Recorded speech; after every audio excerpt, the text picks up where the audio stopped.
안녕하십니까.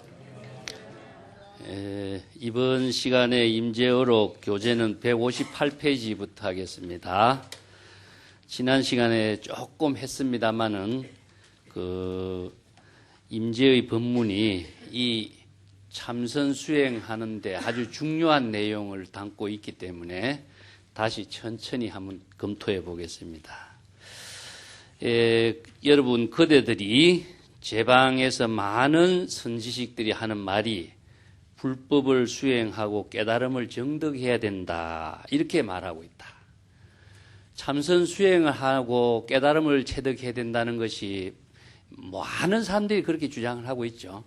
그런데 임재 스님은 이것은 잘못된 것이다 라고 지적을 해요.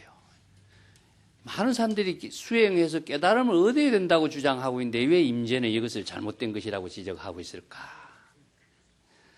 자, 설사 수행해서 얻은 것이 있다고 할지라도 그것은 모두 생사, 번뇌, 망념으로 윤회를 만들어가는 업장을 만든 일밖에 안 된다.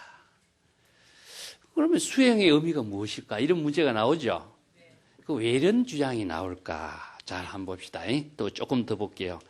그대들이 보살도의 실천을 하는 가운데 보시지기, 인욕, 선정, 지혜하는 육바라밀 실천을 비롯해서 수많은 경전에서 제시하고 있는 불법 수행을 닦는다고 말하지만은 임재 자신의 입장에서 볼 때 내가 보기에는 모두 생사윤회의 업장을 짓는 일밖에 아니다. 부처를 구하고 법을 구하는 것도 바로 지옥에 떨어지는 업장을 짓는 것이고 보살이 되려고 하는 것도 역시 생사의 윤회의 업장을 짓는 일이고 경전을 읽고 교학을 연구하는 것도 역시 업장을 짓는 일이다. 아주 파격적인 이야기죠? 자, 조금 더 봅시다. 임재의 법문을 통해서 좀 더 봅시다. 왜 이런 주장을 하고 있는가? 자, 이 참선 수행을 하면서 수행하고 깨달음을 정득하라고 그렇게 강조하는데 왜 임재는 이걸 업장을 짓는 일일까? 우리 스스로 이것을 잘 반성해 봐야 내가 올바른 여법한 수행을 하는 것인가, 여법하지 못한 수행을 할 것인가, 이런 문제를 한번 잘 살펴봐야 됩니다. 자, 부처와 조사는 번뇌 망념에 업장을 짓지 않는 무사인이다. 자, 여기서 중생은 업장을 짓는 사람이고 부처와 조사는 업장을 짓지 않는 사람이죠. 여기서 업을 짓는다라고 하는 의미가 무엇인가 봅시다. 업이라고 하는 것이 불교에서는 전부 다 생사윤회를 만들고 또 지옥의 고통을 초래하는 인연을 만드는 것을 업이라고 합니다. 원래 이제 업이라고 하는 것은 인간이 신구이 삼업으로 이루어져요. 신구이 삼업으로 이루어지는 모든 행위를 업이라고 하는데, 그래서 신구이 삼업이 청정하게 되면은 부처나 조사의 살림살이가 되고, 신구이 삼업이 청정하지 못한 업을 짓는 것은 중생의 업이 됩니다. 그래서 삼업이 청정하면은 청정이란 말을 다른 말로 한다면은 번뇌 망념을 텅 비워진 신구이 삼업에 청정한 지혜로운 삶을 실현하면은 이것은 부처가 되는 것이고, 삼업이 청정하지 못하고 번뇌 망념으로 업을 지으면은 중생이 되는 거죠. 그래서 부처와 중생의 차이는 업을 짓는 행위는 신구이 삼업으로 이루어지지만은 행위 자체의 내용에 따라서 중생이 되고 부처가 되는 것이죠. 그래서 청정하다라고 하는 것은 무엇이냐면 번뇌 망념을 전부 다 텅 비운 경지죠. 망념이 텅 비워지기 때문에 우리의 불심으로 부처의 마음으로 청정한 부처의 마음으로 업을 지으니까 지혜로운 작용을 하게 되는 것. 이것이 바로 무사인이다. 부처와 조사는 청정한 삶을 지혜로 살기 때문에 업을 짓지 않는 사람을 무사인이라고 이야기합니다. 그런 면 조작이 없고 청정한 삶을 사는 사람을 부처나 조사라고 하고, 중생은 경전을 읽는 것도 육바라밀의 실천을 하는 것도 수행해서 깨달음을 얻으려고 하는 것도 전부 다 업이 되는 것이죠. 이 차이가 무엇이냐 하면은 깨달아서 부처가 되려고 하는 이 생각이 뭡니까? 이게 바로 중생의 조작된 생각입니다. 도를 얻어야 되겠다. 또 우리나라에서 많이 쓰고 있는 한소식을 얻어야 되겠다. 얻어야 되겠다라고 하는 그 생각은 망념으로 이루어진 거예요. 반야신경에서 무지영무득이란 말 알죠? 지혜도 없고 얻을 것도 없어. 왜냐하면 얻을 근거가 없기 때문에 얻어야 할 것이 없는데 얻어야 할 것이 있다고 생각하는 것이 뭡니까? 이건 불법을 알지 못하는 사람이 수행하고 얻을 것이 있다고 생각하는 환상을 가지고 얻으려고 하는 것을 추구하는 목적의식을 갖게 되니까 불법을 알지 못한 사람이 스스로 만들어낸 번뇌 망념의 업을 지어가면서 수행을 한다. 깨달음을 얻어야 되겠다. 착각 속에 빠져 있는 겁니다. 그래서 이런 것은 무엇이냐 하면은 불법은 모르고 자기 생각대로 수행해서 깨달음을 얻으면 된다라고 하고 있는 것이 모두 다 업을 짓는 행위밖에 안 된다 이겁니다. 그래서 불교에서 가장 중요하게 생각하는 것은 불법에 의거하라 이런 말 쓰죠. 불법에 의거해야만이 청정한 부처의 지혜로운 삶을 살게 되고 불법에 맞는 수행을 해야 여법하게 사는데 여법하게 사는 지혜가 바로 번뇌 망념이 없는 청정한 깨달음의 생활하는 것이다. 그런데 많은 사람들이 불법은 무시하고 자선 수행을 잘해서 깨달아야 되고 한 소식을 경지를 얻어야 된다고 이렇게 강조하고 있는데 이것은 전부 다 환상적인 번뇌 망념을 가지고 존재하지도 않는데 존재하는 것처럼 착각을 일으키고 또 무엇을 얻어서 구해야 되겠다라고 하는 목적의식을 갖고 있기 때문에 얻을 수 있는 물건이 없는데 얻으려고 하니까 헛된 망념의 일만 짓고 있는 거예요. 그걸 번뇌 망념의 업을 짓는다고 하는 겁니다. 육바라밀을 닦는다라고 하는 것도 마찬가지죠. 육바라밀을 닦는다라고 하는 것이 육바라밀의 실천이라고 하는 것은 불법으로 육바라밀의 실천을 행을 하는 것이 육바라밀의 실천인 것인데 육바라밀을 잘 닦아야 되겠다든가 경전 공부를 잘 해야 되겠다든가 보살이 되려고 한다든가 이런 것이 무엇이냐 하면은 목적의식을 갖는 그 자체가 바로 보살행을 스스로 방해하고 있는 겁니다. 이것이 지금 의식적으로 목적의식을 갖고 공부하는 것은 공부가 아니에요. 이게 불법을 여법하게 아는 지혜를 가지고 보살행을 지금 여기 자신의 깨달음의 삶으로서 실행하는 것이 보살행이지 보살행을 잘 닦는 거, 육바라밀의 지혜를 잘 닦는 것이 보살행은 아니에요. 이 차이가 뭘까요? 예? 경전 공부도 마찬가지입니다. 경전을 갖고 경강경의 열애가 어떠고 음성과 모양으로 열애를 볼 수 없다라고 하는 경전 공부를 많이 한다고 해서 자기가 깨달음의 지혜로운 보살도의 열애가 부처의 삶을 사는 것은 아니죠. 경전 공부의 지식을 갖고 노는 경전의 지식을 가지고 스스로의 번뇌 망념의 업을 짓고 가지고 노는 삶인 것이지 깨달음의 지혜로운 삶 그 자체는 아니다. 이것을 지금 착각하고 있는 것이다. 이게 우리가 의식하고 있는 것 자체가 알고 있는 의식하고 있는 것 자체가 바로 자신의 깨달음의 생활이고 지혜라고 착각을 하고 있는 거예요. 이걸 임재가 지금 날카롭게 지적하고 있는 겁니다. 알고 있는 것은 자기의 의식 속에 작용하고 있는 색이지 우리가 과거의 모든 일을 알고 있는 것도 의식 속에 작용하고 있는 것이고 여러분들이 경전의 내용을 알고 있다라고 하는 것은 경전의 그 가르침을 자신의 지혜로 사는 지금 깨달음의 삶이 아니고 지식 속에 살고 있는 망념의 업을 짓고 있는 삶에 불과하다 이겁니다. 이 때문에 많은 사람들이 이것에서 착각 속에서 벗어나지 못하고 있어요. 불법을 잘 안다라고 하는 사람들이 지식으로 알고 있는 것이지 불법을 안다라고 하는 것은 의미 없는 말이에요.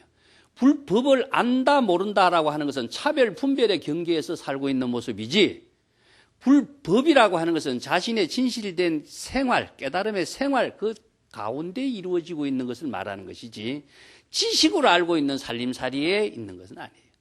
알고 있다라고 하는 것은 무엇이냐? 의식의 대상 속에서 알고 있는 하나의 환상일 뿐이지 그걸 진정한 알미라고 할 수 없어요. 그래서 알미라고 하는 것 자체는 바르게 지혜로 작용하는 힘을 지금 자신의 진실이 된 삶을 통해서 실행하는가 하지 못하는가 하는 차이입니다.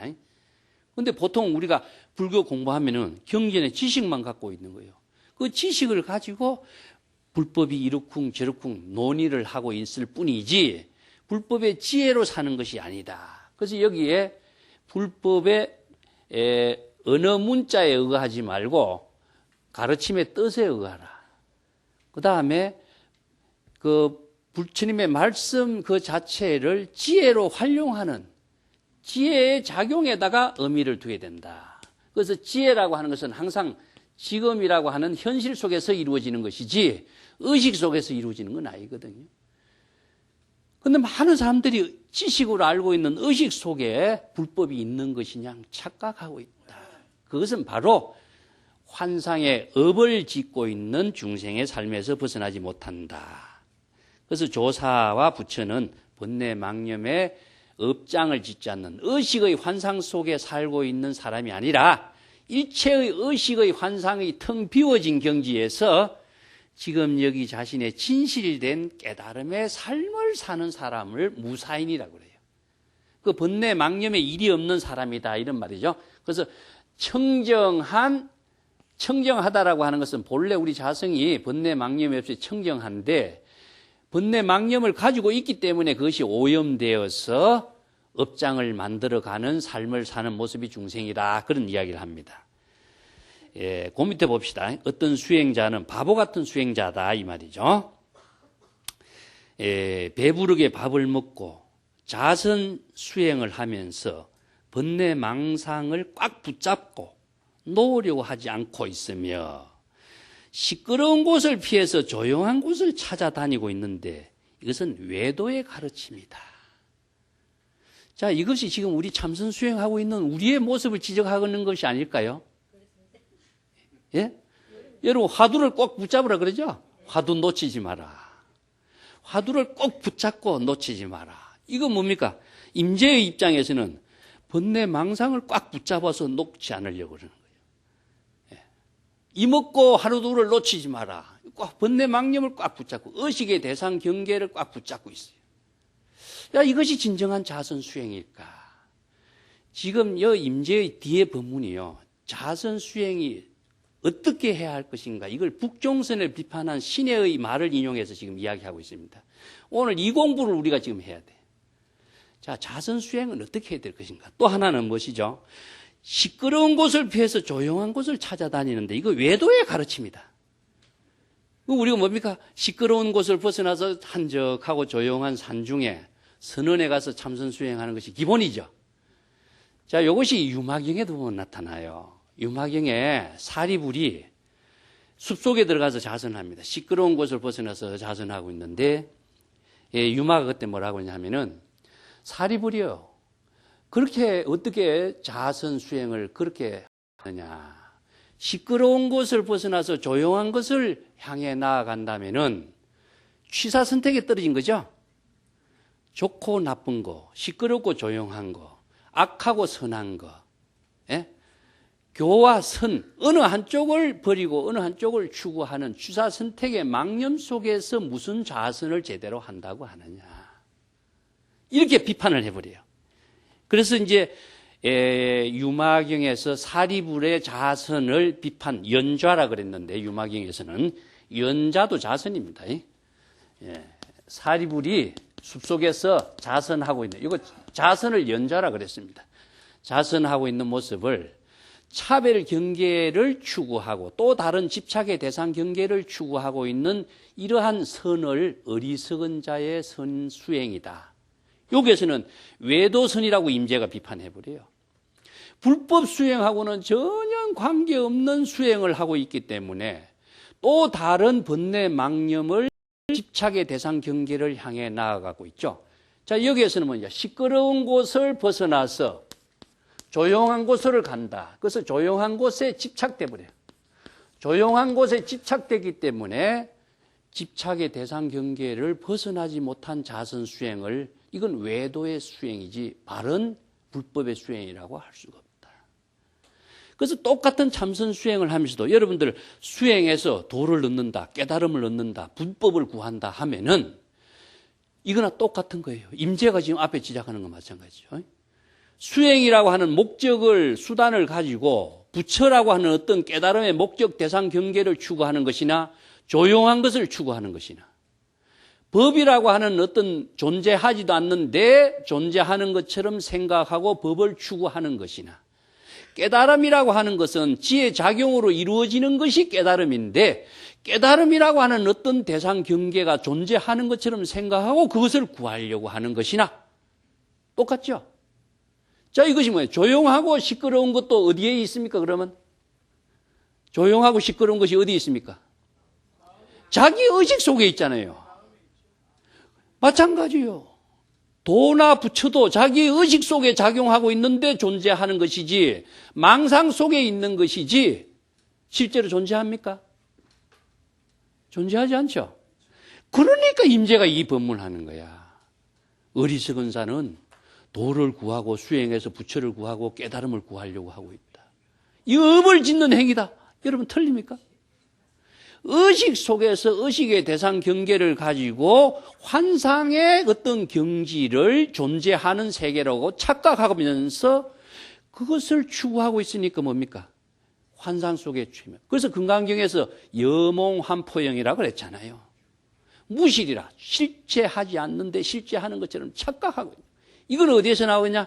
불법을 모르는 어리석은 자의 모습에서 이런 어리석은 업을 짓는 행위만 하고 있는 것이다.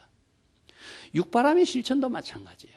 우리가 바른 육바람일의 실천에 불법의 지혜를 작용할 수 있는 여법한 깨달음의 삶을 실현하는 그 지혜를 배워야 되는데, 육바람일 수행이 무엇이냐? 보시하는 것이고 인욕하는 것이고 선정을 잘 닦는 것이고, 이 지식만 가지고 의식 속에서 육바람일을 실천하니까 업을 짓는 행위에 불과하지, 그 진정한 수행이라고 할 수 있느냐?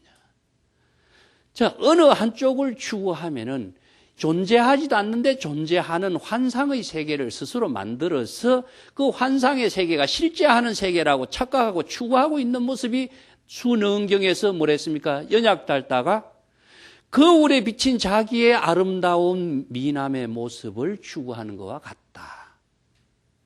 똑같죠? 이게 바로 중생의 업을 짓는 행위다. 진정한 수행의 참된 의미를 여법하게 바르게 수행해야만 어떻게 해야 될 것이냐, 이 문제가 이제 나와요. 그렇죠? 우리가 똑같이 잘 수행한다 하지만은 평생 임재의 법문처럼 업을 짓는 행위로서 한평생 마치는 수행을 하지 않는가? 여법한 불법의 수행을 여법하게 실천하지 못하면은 모두 다 업을 짓는 행위로서 수행이라고 착각하고 사는 것밖에 안 된다. 자, 이 문제를 우리가 한번 점검해 보자. 자, 조사는 말했다. 이 조사는 뭐냐? 하택 신의 선사를 말합니다. 하택 신의 선사라는 육조 해능의 제자인데 정말 중국의 선불교를 실천 사상의 새로운 토대를 확립한 위대한 천재입니다. 하택 신의 선사가 말했다. 그대들이 만약 마음의 움직임을 멈추게 하여 마음 안에서 마음의 적정, 조용함을 관하려고 하거나, 잘 들어야 됩니다. 이 구절이 참 어려운 구절임과 동시에 참선 수행에 잘못된 짐을 지적하고 있는 아주 중요한 구절이에요. 이 안목이 없는 사람은 이 말이 무슨 말인지 몰라요. 두 번째, 마음을 일으켜서 마음 밖의 모든 대상 경계를 비춰보려고 하거나, 마음에 잘 수습해서, 우리가 혼란되고 산란된 마음이죠. 마음을 잘 수습해서 안으로 마음을 맑게 깨끗하게 하려고 하거나, 마음을 잘 응집시켜서 선정에 들려고 하거나, 이런 것은 모두 조작된 행위다. 조작된 행위는 다 업을 짓는 행위다. 자, 여기 내가 한문으로 적어놨습니다. 마음의 모든 움직임을 잘 머무러서 마음의 움직임이 안정되게 해서 자신의 마음의 청정함을 간하게 살펴보려고 하거나, 보통 우리가 자선하는 것이 그렇죠. 마음의 움직임을 잘 추스려서 안정되게 하는 것이 자선이라고 생각하죠. 이것이 다 업을 짓는 행위다. 이게 북종선의 수행을 하택 신의 선사가 네 가지의 개송으로 이렇게 묶었습니다. 예, 북종선의 수행이라고 하는 것은 북종 신수의 유명한 관심론이라고 하는 이제 법문집도 있고, 또 신수의 비문이라든가 대성 오방편문이라든가 이러한 이제 도낭본 자료가 발견됨으로 해서 북종선의 신수의 선법 선사상이 이제 우리가 알게 되죠. 그 육조 단경에서 여러분 몸은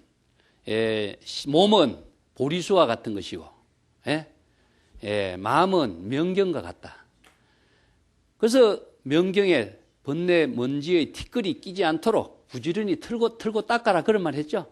요게 이제 북종선의 가능성인데, 요 네 구절을 요약하면 그런 내용이 돼요. 번뇌 망념이 거울과 같은데, 거울과 같은데 번뇌 망념이 끼면은 또 틀고, 또 번뇌 망념이 끼면은 또 틀고. 이것이 바로 어리석은 자의 수행이다. 어리석은 자의 자선 수행이다. 이렇게 비판했어요. 왜 어리석은 자의 자선 수행이라고 할까요? 번뇌 망념이 끼었다라고 생각하는 것은 무엇이냐면은 자기 스스로 번뇌 망념이 일어난 사실에 대한 의식이거든요. 근데 번뇌 먼지가 묻었으니까 또 틀고, 먼지가 묻었다고 생각하고 또 틀고. 그러면 먼지라고 하는 번뇌 망념은 자기 스스로 일으킨 번뇌 망념인데, 그 번뇌 망념을 스스로 또 틀고 일으키고 틀고. 그러면 이런 작업을 평생 하다 보면 어떻습니까? 업을 닦는 행위 밖에 안 돼. 불법의 근본 정신은 뭐죠? 불법의 지혜로 보살도의 삶으로 자리이타의 삶을 지금 여기에 실현하는 것인데, 먼지 낀 것 틀고 낀 것 틀고 하다가 평생 세월을 보냈는데 언제 보살행을 하고 깨달음의 생활을 언제 하겠어요? 이 불법하고 전혀 관계없는 살림살이죠. 우리 수행하고 있는 살림살이 한번 다 살펴보세요, 여러분. 평생 돛 닦는다고 앉아가지고 이렇게 생활하고 있잖아요. 보살행을 언제 하고 있느냐. 자, 이것이 바로 북종선의 가르침인데, 여기서 관하려고 한다라고 하는 것은 대상이 돼버려. 어떤 것이 뭐냐? 청정한 대상을 청정하다라고 하는 마음의 대상을 지금 보려고 하고 있어요. 이 청정하다, 깨끗하다라고 하는 기준은 누가 설정합니까? 자기가 하잖아요. 그러면 깨끗하다, 선하다, 악하다라고 하는 기준도 내가 만들어요. 선하다, 악하다라고 하는 기준이 없어요, 원래. 무유정법이라 건강경에서 이야기한 것처럼 고정된 법이라는 건 없습니다. 그런데 고정된 법이 없는데 선하다, 악하다, 깨끗하다, 더럽다 내가 만들어요. 어디에 기준을 두고 만들어죠? 자기 스스로 분별심을 기준으로 세워서 만들어내요. 그러니까 이걸 조작이라고 그래요. 청정함이라고 하는 조작에 집착해서 스스로 선과 악, 깨끗하고 깨끗하지 못함에 차별 경계에 떨어져서 지금 업을 짓고 있는 행위가 되죠. 두 번째, 마음을 일으켜서 바깥의 모든 대상 경계를 지혜로 비춰보려고 한다. 이 참 어려운 말이죠. 마음을 잘 써서 외부 경계를 지혜 작용으로 반조해보고 비춰보려고 한다. 이것도 조작이에요. 마음을 일으키려고 하는 것, 마음을 가지고, 마음은 무사한 무심의 경지에서는 본래 그대로 여여하게 작용하는 지혜를 바로 열애라고 하는데, 조작된 마음을 일으켜서 바깥 경계를 보려고 하고 비춰보려고 하니까 어떻습니까? 전부 다 조작심의 작용밖에 안 돼. 이게 업을 짓는 작용밖에 안 돼. 또 세 번째, 섭심이란 말은 자선수행에 많이 씁니다. 이 법화경에서도 주장하고 좌선에서도 주장하고 있는데, 마음을 잘 수습한다. 이게 간추린다. 이게 흩어진 마음을 잘 추스려서 이런 뜻이죠. 수습해서. 마음을 잘 흩어진 마음을 수습해서 안으로 깨달음을 정득하려고요. 안으로 해서 깨달음을 정득한다라고 하는 것은 어떤 목적의식을 또 만들어버려요. 그래서 자선 수행하는 가장 기본이 이거예요. 자, 여러분 마음을 안정시키고 흩어진 마음을 잘 다스리고 안으로 깨달음을 이렇게 체득하도록 해야 된다 이렇게 하는데 여기서 깨달음이라는 것이 또 뭐냐는 겁니다. 이게 또 스스로 만들어낸 목적의식이에요. 마음의 작용이 바로 지혜로 작용하는 그것이 바로 깨달음인 것인데 또 다시 깨달음이라고 하는 어떤 뭐가 있다고 생각하고 만들어버려요.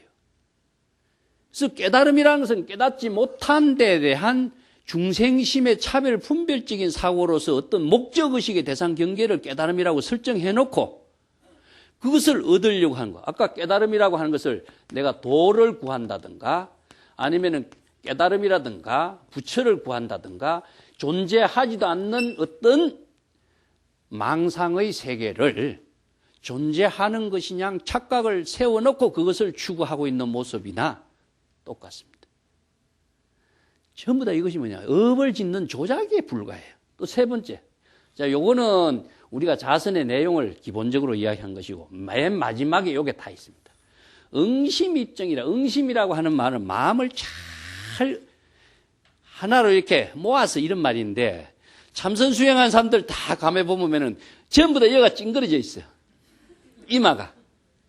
막 하익하고 있어요. 이게 응심이야. 마음이 흩어지지 않으려고 막 하는 것이 뭐냐? 자연스럽게 마음의 작용이 물이 흐르도록 해야 되는데 억지로 마음을 막 끌어모으고 하려고 그래. 그러니까 이게 조작이 이어서 들어가는 거예요. 그렇다고 해서 그게 되느냐? 절대 불가능해요. 표정은 그럴듯한데 마음 속에서는 온갖 망념 속에서 흩어지게 돼 있어요. 왜냐? 마음을 추스리면 추스릴수록 더욱더 마음은 흩어지게 되어 있습니다. 아시겠습니까? 이게 바로 조작심이 바로 업을 짓는 행위가 되지 바른 수행은 절대 불가능해요. 그 다음에 입정이란 말이 나옵니다. 입정. 자, 여러분 선정을 닦는데 입정 이런 말 많이 들었죠? 자, 입정에 대해서 이제 봅시다. 여기서 입정이라고 하는 것이 무엇이냐? 이 입이라고 하는 것은 선정에 들어간다 이런 말이 되죠. 선정이 어떤 곳인데 선정에 들어가는 곳이 될까요? 말이 이상하지 이것도. 자, 우리가 그 조용한 곳이 어디 있습니까? 이게 이제 불법 공부를 법을 모르면은 입정이란 말은 많이 들어서 압니다, 여러분. 그죠? 입정의 내용을 모르고 입정하는 방법을 모르고 입정이 어떻게 해야 바로 여법한 수행인가 를 모르게 돼 있어요. 요 부분에 이제 이 오늘 공부의 초점이에요. 입정. 자, 입이라고 하는 말을 또 다른 말로 해보면 입, 불이법문이라는 말 들어봤죠? 유마경에 나옵니다. 불이법문에 들어간다 이 말도 맞습니까? 자, 그러면 입이라고 하는 의미는 무엇일까요, 여기에서? 예? 그래서 이게 한자로 써 나왔는데 우리가 지금 이해하는 입이라고 하는 글자는 들어가다는 말밖에 이해가 안 되죠. 이 법을 모르고 글자대로 보는 거예요. 법으로서 이 내용을 읽어서 알아야 체득하고 지혜로 작용하는 힘이 나오는데 글자로만 보니까 무슨 뜻인지 몰라. 수행하는 방법도 모르고 방향도 몰라요. 그래서 입이라고 하는 자, 글자와 정이라는 글자의 내용이 무엇을 정확하게 알지 못하면 우리가 입정하면서 죽비를 척 치는데도 어떻게 하는 것이 입정인지 그냥 형식으로서 입정만 하고 말죠. 이거 모르면 참선 공부 못하게 돼 있어요. 자, 여기서 이 불이법문 문제 봅시다. 불이법문. 불이의 경지에 들어간다 말이 불이의 경지가 있습니까? 불이의 경지를 되돌아간다. 그렇게 합시다. 되돌아간다. 그래서 입이라고 하는 것은 들어간다는 뜻이 아니고 되돌아간다. 다른 말로 한다면은 불이의 경지를 깨닫는 법문. 그렇게 이해해 봅시다. 그 불이의 경지는 어떤 경지죠? 이려, 여여. 이려나 여여라고 하는 것은 불이라고 하는 경지는 바로 열애의 경지고 열애의 경지로 보면 진여의 세계를 말하고 있습니다. 그래서 진여의 지혜 작용을 열애라고 한다. 건강경에 나오죠. 진여의 지혜를 깨닫는 것, 진여의 지혜로 되돌아가는 법문. 이래야 정확한 번역이 됩니다. 진여로 되돌아가는 가르침의 법문. 이렇게 이해하면 이해가 좀 됩니까? 그러면 진여라고 하는 것은 무엇이냐? 부처의 지혜가 작용하는 것을 진여지라고 이야기하는데, 그런 음성이나 모양으로서는 열애를 칭견할 수 없다 그랬죠? 그러면 음성이나 모양이 아닌 열애를 칭견하는 진여의 작용은 그럼 어떻게 해야 되는가? 그 불의법문을 유마경에서는 침묵이라 그랬죠? 그러면 말을 하지 않고 침묵만 한다고 불의법문의 경지에 되돌아갑니까? 그러면 마음속에서 분별 의식이 들어간다면은, 작용한다면은 진여의 지혜가 아니잖아요. 그래서 일체의 사량 분별, 불가사의한 사량 분별이 초월하고 어느 문자의 상대적인 차별 경계도 초월해. 그래서 몸으로서 언어의 대상 경계를 초월하고 마음으로 의식의 대상 경계를 초월해야 진여, 불의의 경지의 법문을 체득한다. 이렇게 이야기합니다. 아신 뜻이죠? 그러면 그것을 우리가 진여란 말은 우리의 본래, 선에서는 본래심이란 말을 씁니다. 우리의 근원적인 청정한 본래심으로 되돌아가는데, 본래심으로 되돌아간다라고 하는 말은 구체적으로 그러면 어떨 것인가? 되돌아간다라고 하는 말이 불교 수행의 핵심이에요. 이게 뭐냐 하면은, 다른 말로 한다면은 자각이라고 하는 것을 통해서 되돌아감에 이루어져요. 자각을 통하지 않고서는 되돌아가지 않아요. 자각하는 그 자체가 바로 불의의 경지의 법문을 깨닫는 되돌아감, 자각 똑같습니다. 그래서 이것을 이제 선에서는 견성이란 말로 요약하는데, 견성이 바로 진여의 경지로 되돌아가는 세계, 이런 뜻입니다. 이 견이라고 하는 것은 보다는 뜻이 아니고 자신의 진여 자성을 자각하는 것을 견이라고 그랬죠. 자각한다. 그런 말로서 보면 됩니다. 자, 입이라고 하는 말에 조금 또 다른 표현으로 합시다. 우리가 사람이 고통스러우면은, 입, 전부 다 모든 것을 다 비운 상태로 되돌아가라. 이런 말 쓰고. 또 다른 말 하면은, 사람이 고통스러우면은 근본 고요한 적정으로 되돌아가라. 이런 말도 써요. 그럼 입이라고 하는 말이 뭐냐? 전부 되돌아감이죠. 여기서 허라고 하는 것과 정이라고 하는 것은 무엇이냐 하면은 번뇌 망념이 없는 경지고, 허공과 같이 무심의 경지, 텅 비워진 경지를 허라고 그래요. 그래서 허는 허공과 같은 입장이에요. 그 허공과 같이 번뇌 망념이 다 없어진 경지로 되돌아간 것은 본래로 되돌아갔다는 이야기예요. 그래서 이제 이걸 시부도 같은 데서는 다른 말로서 어떻게 표현했느냐 하면은, 환원이라고 그럽니다. 환원. 근본으로 되돌아가는 거죠. 환원. 아니면은 귀가. 이렇게 표현을 합니다. 본래의 집으로 되돌아갔다. 그 집이라고 하는 것은 우리의 진여 자생, 본래심의 집의 표현이죠. 환원으로 들어갔다. 근본으로 되돌아갔다. 그 만법 기일이란 말 여러분 들어봤죠? 일체의 만법이 다 하나인 근본으로 되돌아가는 거. 이것이 뭐냐 하면 되돌아감이라고 하는 것 자체가 바로 선정의 수행체계의 본질이다. 그런 뜻입니다. 왜 그러냐 하면은 불법 수행은요, 바바나라고 합니다. 바바나라고 하는데, 바바나라고 하는 말을 불교에서는 수행이라고 합니다. 수행의 근본, 이 어원의 뜻은 무엇이냐 하면은, 다른 수행은 무엇을 갖다 첨가시키고 깨끗하게 하는 것이지만 불교의 수행은 틀려요.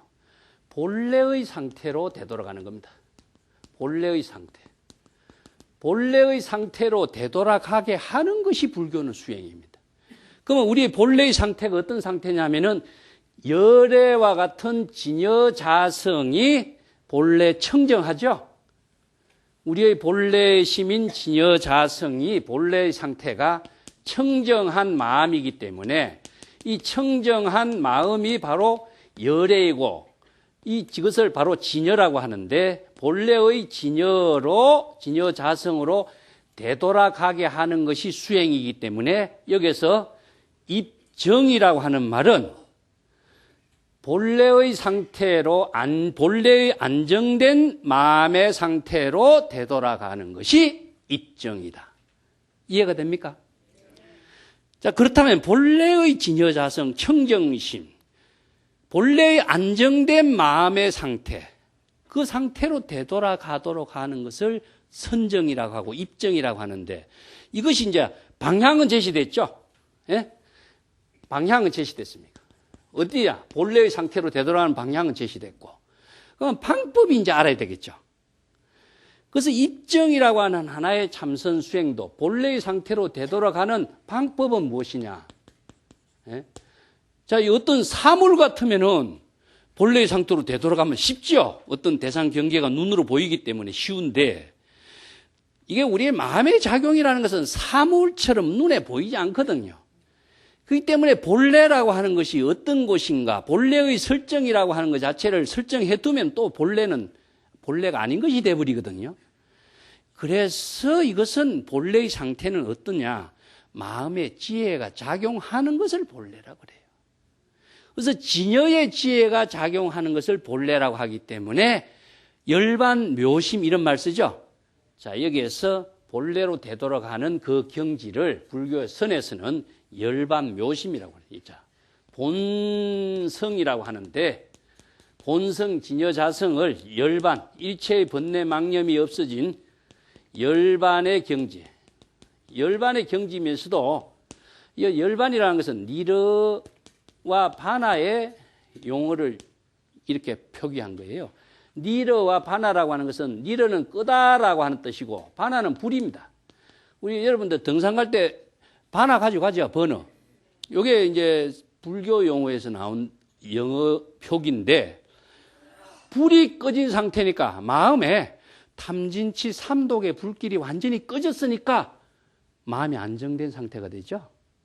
이게 마음의 번뇌 망념이 다 없어진 상태니까 마음이 청정하고 본래의 진여의 상태로 되돌아가는 상태의 입장을 입정이라고 하는 거예요. 그러면 방법은 무엇이냐 하면은, 열반 묘심이라는 것은, 묘라고 하는 것은 지혜가 작용하는 마음을 묘심이라고 하는데, 이 불가사의한 부처님의 마음의 지혜가 작용하는 것을 묘심이라고 그래요. 그래서 미묘한 법문이란 말 듣죠?